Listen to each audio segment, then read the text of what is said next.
আসসালামু আলাইকুম এভরিওয়ান। আমরা আজকে দেখব কিভাবে ফটোশপে একটি ইমেজকে শেপের ভিতরে নেওয়া যায়, বা এটাকে প্রফেশনাল ভাষায় যেটাকে বলে ক্লিপিং মার্কস।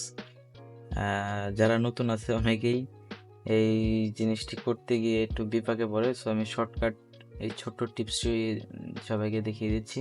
এর জন্য আমরা যে কোনো একটি ডকুমেন্ট, যে কোনো সাইজের একটি ডকুমেন্ট নিলাম, একটি শেপ নিব,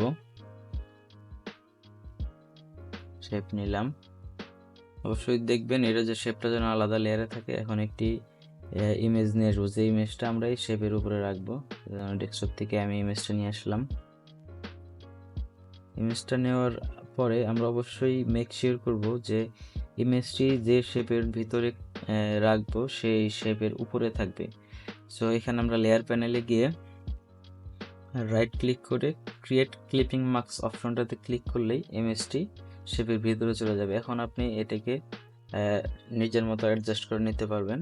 যেমন শেপটাকে আমি কন্ট্রোল টি দিয়ে ছোট বড় করতে পারবো। তো এইভাবে আমরা একটি ইমেজকে শেপের ভিতরে রাখতে পারি। That's it. ধন্যবাদ সবাইকে।